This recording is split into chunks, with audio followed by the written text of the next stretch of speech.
there's a lot of confusion in our community about what is a therapy dog as opposed to a service dog, an emotional support animal. There are so many different kinds of animals. Therapy dogs are different from those other types of animals. And how are they different? And what is the difference between that and many of the other kind of service animals that you hear about? A really oversimplified way to think about it is a service dog is for you. And when you train a therapy dog, you're training them to work with other people, right? So your service dog is doing service work for you as an individual, and your therapy dog is a dog that you would take to facilities or different programs to work with the public. I love that. That's a really interesting. I've never heard it explained that way before, and that's a really good way to look at the difference.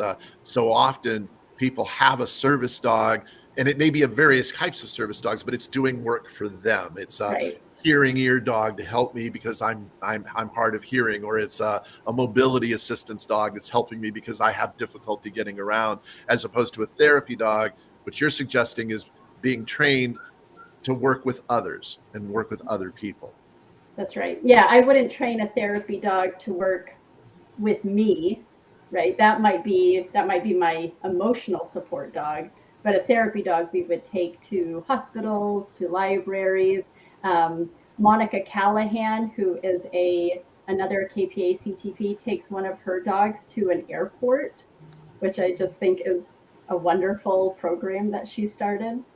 And does the airport invite her in? And what is she doing? She's just greeting Yeah, passengers. And I think comforting, right? A lot of people are nervous about flying.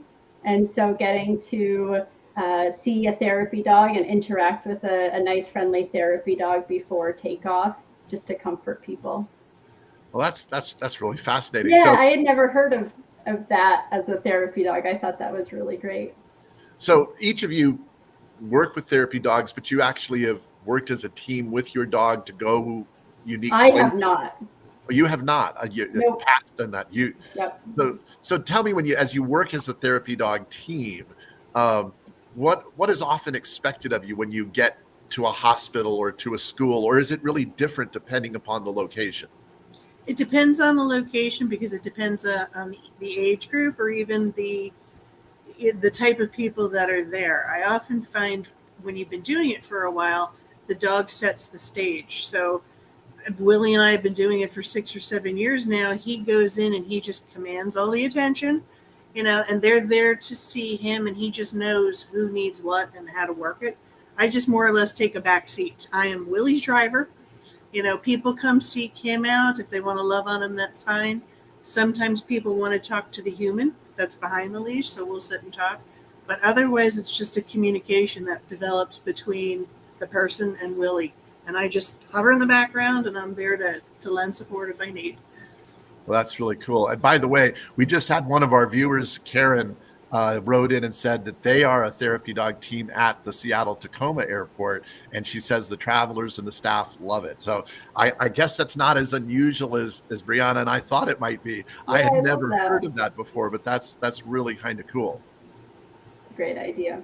And how do how do facilities, if they're interested in having a therapy dog, if it's a nursing home or a school, do they reach out to organizations like Love on a Leash? Is there a place that you can go and just find out about various therapy dog organizations in your area? A lot of times it's word of mouth. Mhm. They'll find out what therapy groups are in the area. So sometimes I'll get notification from our main office, who's out in California, and they'll forward me an email. Otherwise, I have a lot of people reach out to me through Facebook and just say, hey, I'm located at a children's center in such and such a town. Would you be interested? And I do my best to line them up.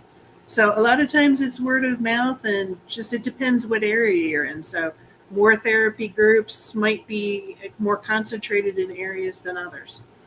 I kind of feel like there's probably a lot of people who this is intriguing to them that say, I'd like to be a therapy dog trainer. Do you, as a therapy dog trainer, also have to be kind of a social butterfly since you're going into these locations, or do you really let the dog do the work and you can take a back seat? I'm just curious as to how outgoing and social you need to be if you're going to be taking your dog into those kinds of situations.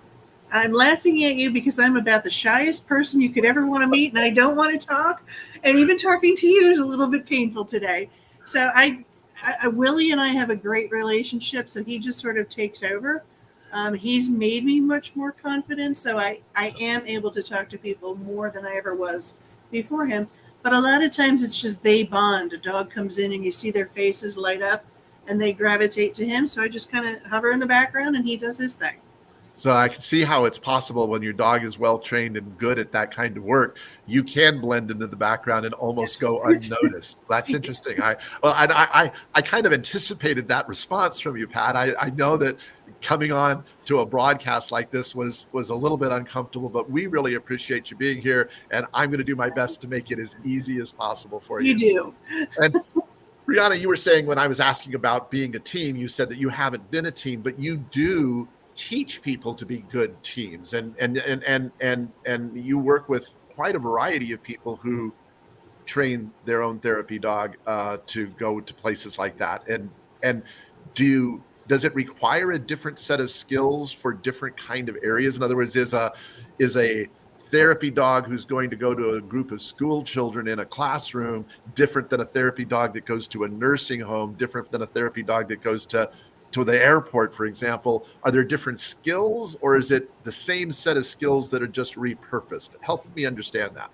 Yeah, absolutely. There's a lot of different skills. So if you have a dog going into a children's reading program, those dogs are most likely going to lie down, and they're pretty much going to stay put.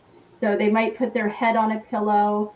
Some might put their head kind of target near the child's leg and rest their chin on the floor. Most of those dogs tend to fall asleep, which is really good. I just had a little girl in here who had both of my dogs snoring, and I actually had to escort everybody out because the snoring was really loud. But she was reading her books to the dogs, and they just fell asleep with that. So some dogs would really like that. There's not a lot of touching necessarily, but it's a pretty relaxing type thing if they like being around kids. Whereas other activities, like maybe going to a hospital or a nursing home, those dogs might be going from room to room to room and might actually be walking around quite a bit and interacting with a lot of people at once or in one day. So it really could vary. And some dogs, of course, might prefer certain environments over others, right? So hospitals, things like that, they might be going in elevators and going into lots of different environments. Some dogs seem to really enjoy that, right? Seeing people at the desk, seeing the nurses, and other dogs are going into maybe just one room or two rooms, like a library setting. Well, that makes sense.